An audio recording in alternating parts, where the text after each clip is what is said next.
പ്രണയിനി ഭാഗം 33. പ്രതീക്ഷിക്കാതെയുള്ള വീഴ്ച ആയതിനാൽ കുളത്തിലെ ആഴങ്ങളിൽ നിന്നും മേലേക്ക് ഉയർന്നു വന്നിട്ടും ആരും എഡ്ഡിയുടെ നെഞ്ചിൽ നിന്നും മുഖം മാറ്റിയിരുന്നില്ല. കണ്ണിലും മൂക്കിലും വായിലുമൊക്കെ വെള്ളം നിറഞ്ഞതുകൊണ്ട് തന്നെ അവൾക്ക് കണ്ണു തുറക്കാനോ ശ്വാസമെടുക്കാനോ പോലും ആവുന്നില്ലായിരുന്നു.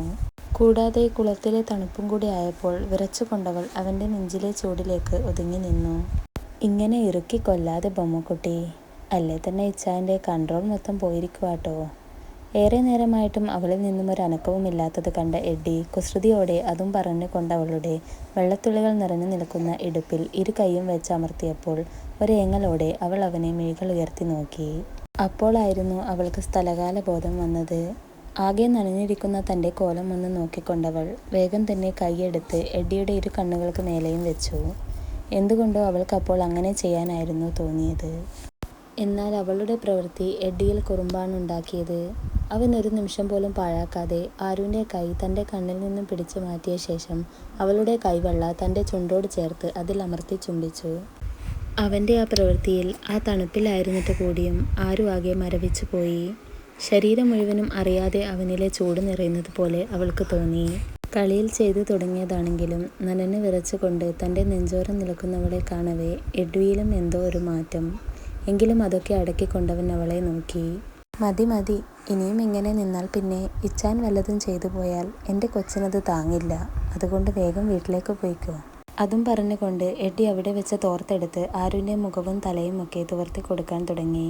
ഒരു പുഞ്ചിരിയോടെ അവൻ്റെ സ്നേഹത്തിലും സംരക്ഷണത്തിലും അവൾ അവനോട് ചേർന്ന് നിന്നു.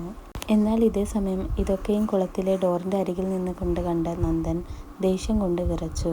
ഒരു കോൾ വന്നതുകൊണ്ട് അതിൽ സംസാരിച്ച് നടന്നു വന്നതായിരുന്നു അവൻ. അപ്പോഴാണ് ആരു വേഗത്തിൽ കുളത്തിലേക്ക് നടന്നു പോകുന്നത് കണ്ടത്. അവളോട് സംസാരിക്കാൻ ഇതുതന്നെ പറ്റിയ അവസരം എന്നോർത്ത് കൊണ്ടവൻ വേഗം തന്നെ അവൾക്ക് പിറകിൽ ചെന്നപ്പോഴായിരുന്നു അവിടെ എഡ്ഡിയുള്ള കാര്യം കാണുന്നത് തന്നെ.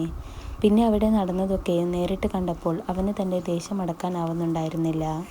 എങ്ങനെയെങ്കിലും എന്ത് ചെയ്തിട്ടാണേലും അവർ രണ്ടുപേരെയും തമ്മിൽ തെറ്റിച്ച് ആരുവിനെ തനിക്ക് നേടിയെടുക്കണമെന്ന് ചിന്തിച്ചു കൊണ്ടവൻ അവിടെ നിന്നും ദേഷ്യത്തിൽ നടന്നകന്നു.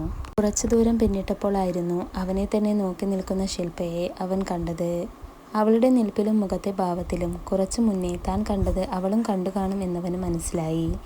തന്നെ എവിടെയും തിരിയാൻ അനുവദിക്കാതെ അവൾ പിറകെ നടക്കുന്നത് ആലോചിക്കും തോറും അവൻ്റെ മുഖം വലിഞ്ഞു മുറുകാൻ തുടങ്ങി.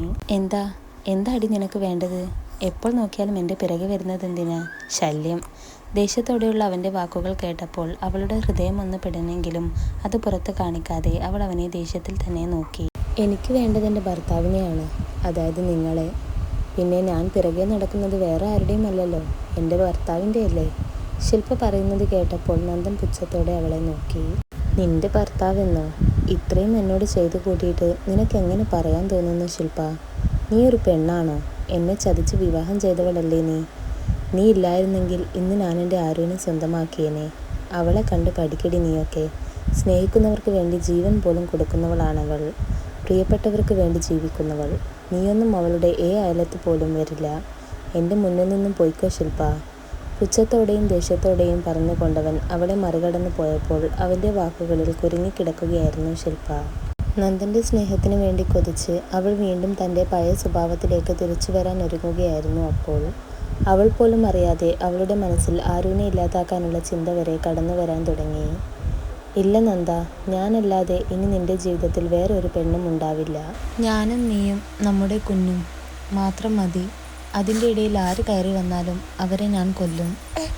എന്നെ നീ സ്വീകരിക്കാതിരിക്കാനുള്ള കാരണം ആരാധ്യയാണെങ്കിൽ അവളെ ഇല്ലാതാക്കാനും എനിക്ക് മടിയില്ല. അത്ര പോലും ഞാൻ നിങ്ങളെ ഒരുമിപ്പിക്കില്ല. നീ എൻ്റെയാണ്, എൻ്റെ മാത്രം. ഇനി എന്തു വേണമെന്ന് എനിക്കറിയാം. അത്രയും മനസ്സിൽ പറഞ്ഞുകൊണ്ടവൾ ഇരുണ്ട മുഖത്തോടെ നന്ദൻ്റെ പിന്നാലെ നടന്നു. കീർത്തുവിൻ്റെ കഴുത്തിൽ മുഖം ചേർത്ത് വെച്ച് ഏറെ നേരത്തെ ശാന്തമായ ഉറക്കിന് ശേഷം എഴുന്നേറ്റ അപ്പു കാണുന്നത് ചിണുങ്ങളോടെ വീണ്ടും കിടന്നുറങ്ങാൻ നോക്കുന്നവളെയാണ്. അത് കണ്ടപ്പോൾ ഒന്ന് പുഞ്ചിരിച്ചു കൊണ്ടവൻ അവളുടെ നെറുകയിൽ ചുംബിച്ച ശേഷം അവൾക്ക് പുതപ്പിച്ചു കൊടുത്തുകൊണ്ട് കോട്ടുവായിട്ടുകൊണ്ട് വാതിൽ തുറന്ന് പുറത്തേക്കിറങ്ങി.